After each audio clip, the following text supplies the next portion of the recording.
तर भोंदू खरात हा पूजेच्या नावाखाली भक्तांसमोर स्वर्गात जाण्याचा बनाव करायचा। जासुदांच्या खर्चातनं घरामध्ये ग्रीनलँडमध्ये देशात गेला होता। ग्रीनलँडमध्ये जात असताना स्वर्गात जात असल्याचं सांगितलं गेलं। राजेंद्र जासूद यांच्या FIR मध्ये तशी माहिती उघड झाली आहे। भोंदू बाबा खरात पूजेच्या नावाखाली भक्तांसमोर स्वर्गात जाण्याचा बनाव करायचा। खरात ग्रीनलँड देशात जाऊन आला। जासूद यांच्या पैशातून ग्रीनलँड देशाचा खरातचा प्रवास। ग्रीनलँडमध्ये जात असताना स्वर्गात जात असल्याचं सांगितलं। कैलास मानसरोवर हे स्वर्गाचं एक टोक असून ग्रीनलँड हे स्वर्गाचं दुसरं टोक असल्याचं सांगायचं।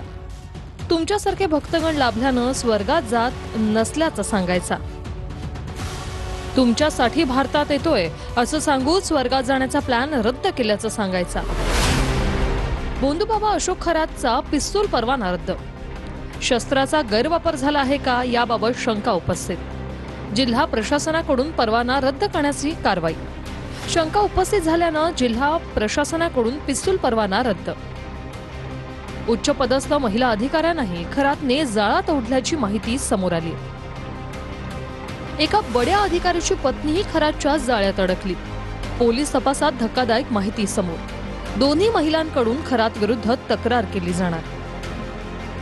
दोन्ही महिलांचं लैंगिक शोषण झाल्याची सूत्रांची माहिती। खरातच्या 1500 कोटींपेक्षा अधिक मालमत्तेवर SITची करडी नजर आहे। SITनं खरात आणि त्याच्या कुटुंबियांच्या मालमत्तेची माहिती मागवली। खरातच्या मालमत्तेचा शोध घेण्यासाठी SIT कडून नोंदणी विभागाची मदत घेण्यात येत आहे। खरात मागे ED, फॉरेक्स आणि कस्टमचाही ससेमिरा लागण्याची चिन्ह आहेत। खरातच्या व्यवहारांची कागदपत्र EDला देण्यात येणार आहेत। भोंदूंचं मिरगावातील आलिशान फार्म हाऊस पुन्हा चर्चेत आले। अशोक खरातनं फार्म हाऊससाठी तुर्कीतून फर्निचर आणलं। खरातनं कस्टम ड्युटी भरली की नाही याचीही तपासणी होणार आहे। भोंदूनं फार्म हाऊस, फर्निचर आणि परदेशवारीसाठी कोट्यवधी उकळले। पुण्यातील राजेंद्र जासूद यांची भोंदू अशोक खरात विरोधात तक्रार। मरणाची भीती दाखवून 4 ते 5 कोटी उकळले, जासूद यांची तक्रार।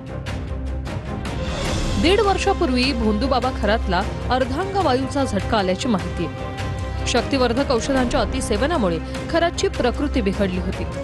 शहरातील खासगी रुग्णालयात डॉक्टर भक्ताने खरातवर उपचार केले होते। तर याच अशोक खरात प्रकरणामध्ये SIT चौकशीला वेग आलाय। SITचं पथक आज पुन्हा खरातच्या ओकस कार्यालयामध्ये जाऊन धडकलं। खरातच्या केबिनमध्ये छोटे स्पॉटलाइट असल्याचं समोर आलंय। केबिनमधील मागच्या भिंतीवरती ओम आहे, त्या माध्यमातून आध्यात्मिक असल्याचं खरात भासवत होता। खरात जिथे महिलांवर अत्याचार करायचा त्या कार्यालयात SIT आणि फॉरेन्सिक टीमचा तपास। खरात जिथे महिलांवर अत्याचार करायचा त्या केबिनमध्ये छोटे स्पॉटलाइट असल्याचं समोर।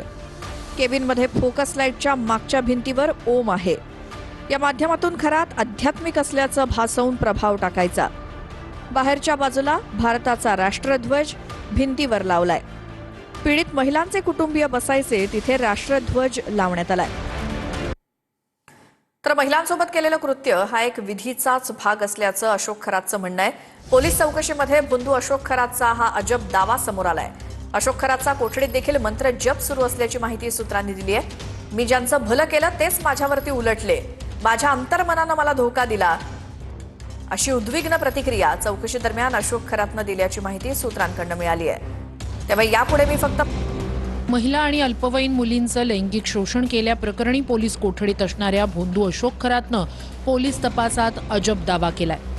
मी कुणावरही जबरदस्ती केलेली नाही, महिलांसोबत केलेलं कृत्य विधीचाच भाग असल्याचं खरातनं पोलीस तपासादरम्यान सांगितल्याची सूत्रांची माहिती आहे। सूत्रांच्या माहितीनुसार मी कुणावरही जबरदस्ती केलेली नाही, महिलांसोबतची कृती हा विधीचाच एक भाग, मी ज्यांचं भलं केलं तेच माझ्यावर उलटले, माझ्या अंतर्मनानं मला धोका दिला, यापुढे मी फक्त माझ्या मेंदूचाच ऐकणार। दुसरीकडे भोंदू अशोक खरातचा कोठडीतही मंत्रजप सुरू असल्याची सूत्रांची माहिती आहे।